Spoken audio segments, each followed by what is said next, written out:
all my viewers. Once again, I, Professor Neetu Ghai from Defence Services Academy, welcome you all in your own English class. Now, English is a very beautiful language. Yes, this is my ideology.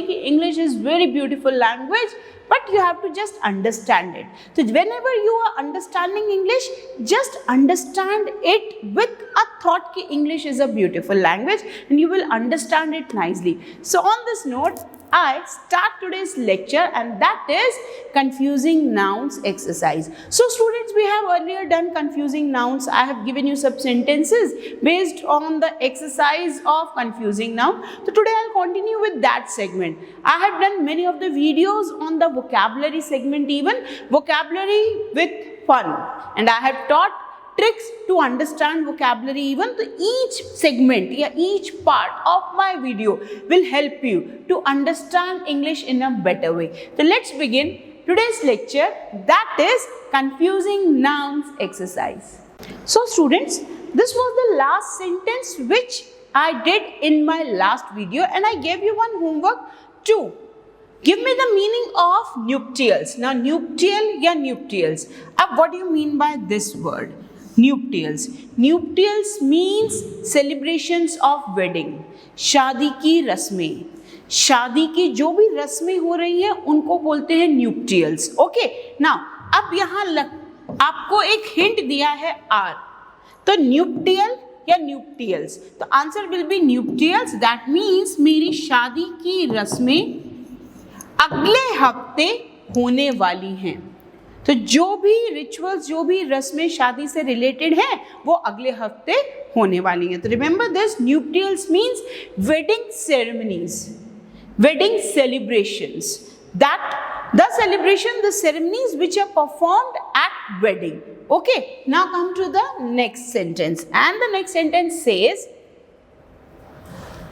Mr. Prasad is not satisfied with his present earning or earnings.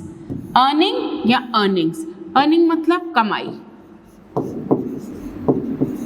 तो mister प्रसाद अपनी present कमाई या कमाइयों से खुश नहीं है. Answer will be present earning, earnings नहीं.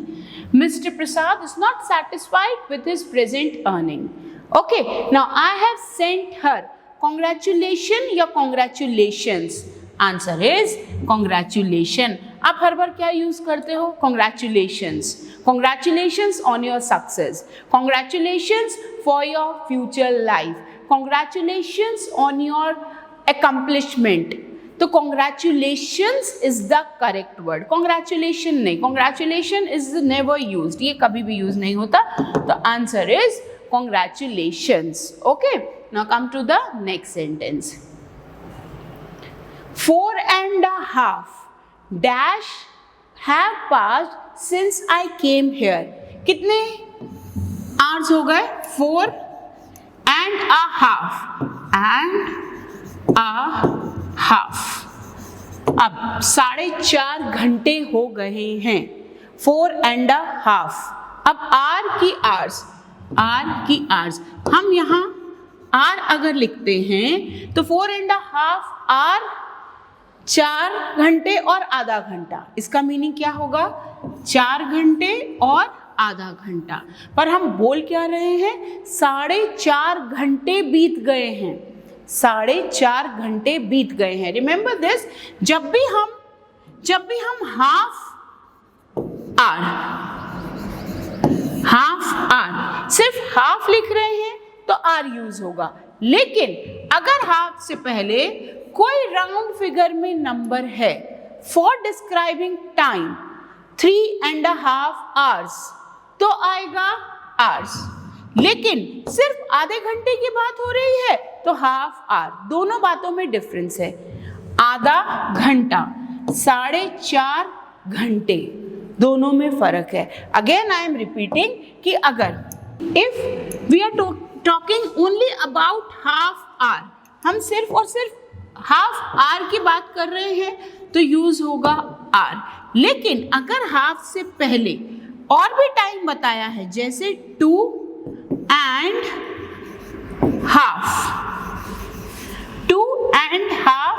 hours, तो अगर यहाँ नंबर दिया है तो यहाँ आर्स लगेगा, और अगर सिर्फ हाफ है तो आर लगेगा। अब इसको क्रॉस चेक कैसे करेंगे? क्रॉस चेक ऐसे करेंगे बेटा, ये है have. Have is always used with plural subject in perfect tenses. तो प्लूरल सब्जेक्ट है तभी, इसलिए यहाँ आर्स, आर नहीं। Clear? Okay, now see the next. Next is 5 dash eggs are to be bought। कितने दर्जन अंडे लाने हैं? 5 दर्जन। अब यहाँ पे आपको यूनिट ऑफ काउंटिंग में नंबर दिया है। I have made you do one rule कि if unit of counting words are used और उनसे पहले अगर नंबर दिया हो तो वहां पर प्लूरल नहीं आएगा।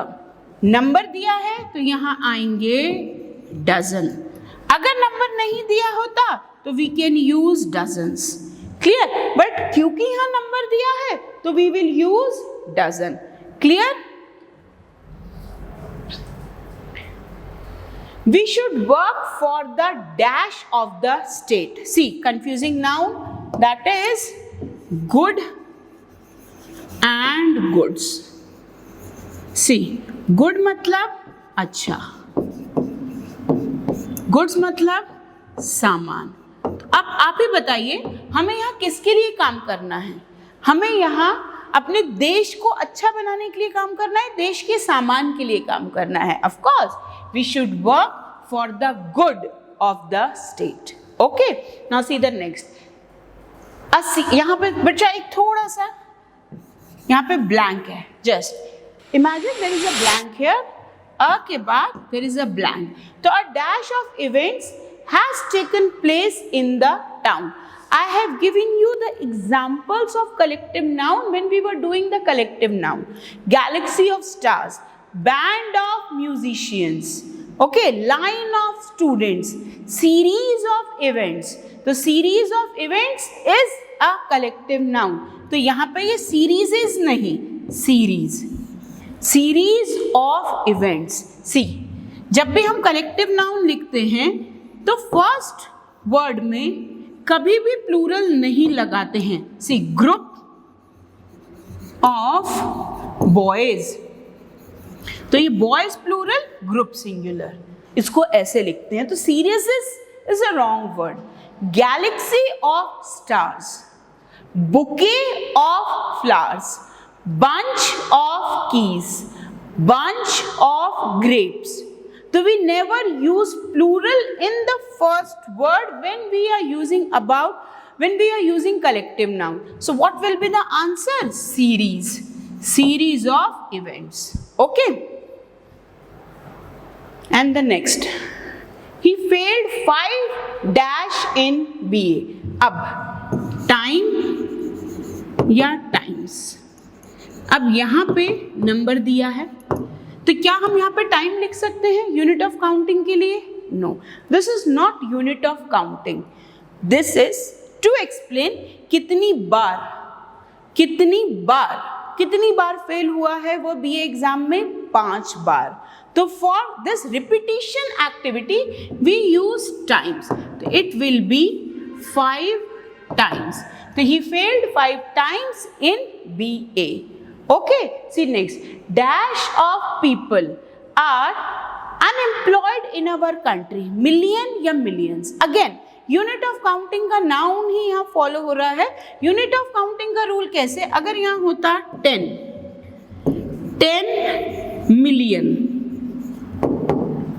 मिलियन पीपल, चलो ये यहाँ करेक्ट, बट यहाँ पे 10 है तो मिलियन। अगर 10 नहीं दिया तो हम क्या यूज करेंगे? Millions of people. Remember, Sachin scored 10,000 rupees, sorry, Sachin scored 10,000 runs. और अगर मैं इसको 10 के बिना बोलूं तो thousands of runs have been scored by Sachin. तो अगर नंबर दिया है तो नंबर के बाद सिंगुलर, नंबर नहीं दिया तो प्लूरल। अब यहाँ पे नंबर नहीं दिया तो what will be the correct answer? The correct answer is millions. तो what you will write? Millions of people are unemployed in our country. Correct? Now see the next. Bhavna wears dash to make herself look tall. तो हम किसकी बात कर रहे हैं? भावना क्या पहनती है ताकि वो लंबी दिख सके? हील्स. तो heel, no, wrong word, heels. Always it's used as heels only. Okay, one idiom is here with the heels. Took to heels. Took to heels या took over heels means भाग जाना. आप किसी चीज से डर के भाग रहे हो, किसी चीज को फेस करने से भाग रहे हो, तो आप भाग रहे हो, that means took to heels. तो हील्स आपको पता है, the footwear is having heels, तो that heels are this only. Okay, check out next. Binary can not walk even 1.5. हमने अभी किया है, अभी किया है यहाँ पे.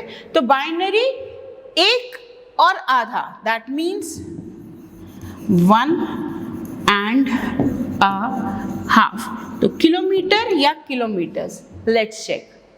सो बच्चा, अगर सिर्फ a half दिया होता तो आप यूज करते किलोमीटर, बट यहाँ पे एक नंबर दिया है, a half से पहले और एंड से ज्वाइन है, मतलब 2 यूनिट्स हो गए, तो 1.5 किलोमीटर्स. अगर सिर्फ हाफ होता तो किलोमीटर. तो answer is binary can not walk even 1.5 kilometres, क्योंकि टोटल वो कितना हो रहा है? एक और आधा. Okay, now come to the next, and the next is all my dash are laborious and intelligent. पहली बात तो लेबोरियस का मतलब हार्ड वर्किंग, मेहनती. क्लियर? अब what you mean by offspring? Offspring आपके भाई बहन. Remember I gave you the rule regarding offspring. Offspring कभी भी प्लूरल में यूज नहीं होता. S is never used with offspring. तो क्या होगा? Offspring is the correct answer. All my offspring are laborious and hardworking. No matter यहाँ are use है, फिर भी ये wrong word है, ये use नहीं होगा. Okay. Now this chair is made up of, हमने किया है ये. This is लकड़ी and this is forest. तो ये चेयर किससे बनी है? लकड़ी से बनी है. तो answer is wood. Clear? The correct answer is wood. Now come to the next, and the next is every employ is expected to carry out the dash of his boss. बेटा ये वर्ड जरूर याद रखना, ये आता ही है exam में किसी ना किसी तरीके से. तो ऑर्डर या orders, order is never used orders. जब बॉस ऑर्डर देता है तो वो एक ऑर्डर नहीं देता, बहुत सारे ऑर्डर्स देता है. तो order is always used as orders. Okay, तो answer is every employ is expected to carry out the orders. हर एक एम्प्लॉय से ये उम्मीद की जाती है कि वो अपने बॉस के द्वारा दिए गए हर आदेश का पालन करेगा. तो आदेश एक कभी भी नहीं होता, orders. Clear? Now many students have joined the Indian, ये भी हमने किया है. बात किसकी हो रही है? ये देखो, ये है पावर, ये है मिलिट्री ऑर्गेनाइजेशन. तो इंडियन फोर्स या इंडियन फोर्सेस? आंसर है Indian forces. Okay, now see the next, and the next is Our state is very rich in natural resource या resources. आपने ज्योग्राफी में resources पढ़ा है, mineral resources पढ़ा है, तो resources is the correct word. Resource is not the correct word. तो answer is natural resources. Okay. Now one should file one's dash in time. हम यहाँ किसकी बात कर रहे हैं? रिटर्न या रिटर्न्स. See, ये बात हो रही है इनकम टैक्स रिटर्न. तो आपको हर एक को अपनी रिटर्न या रिटर्न्स टाइम पर फाइल कर देनी चाहिए. One should file once returns. तो यहाँ इनकम टैक्स रिटर्न्स, तो answer is returns. That means जो उनका जीएसटी, जो उनका टैक्सेशन है, उसकी जो बैलेंस शीट बना के जो डॉक्यूमेंट्स है इनकम टैक्स डिपार्टमेंट के पास, वो टाइम पर फाइल कर देनी चाहिए for the taxation. Okay, done. तो correct answer is returns. Now next, Aditi has lost her binocular या बाइनोक्यूलर्स. बाइनोक्यूलर्स क्या होता है? दूरबीन. दूरबीन जिससे आपको दूर का पास दिखता है. अब जब हम बाइनोक्यूलर्स की बात कर रहे हैं उसमें दो लेंस होते हैं, इसलिए द पेयर दोनों मिला के एक बाइनोक्यूलर्स बनता है. तो binoculars is never used in singular, it is always used in plural.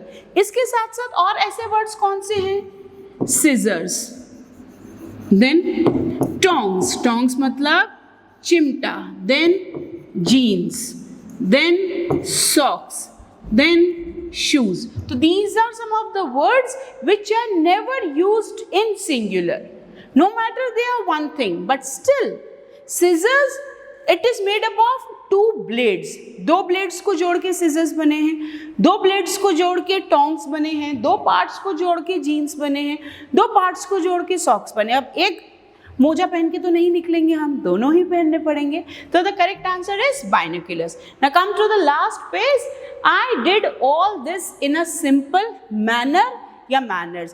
This also I have done in my earlier video. Manner मतलब तरीका. That means way. Clear? Manners means etiquettes.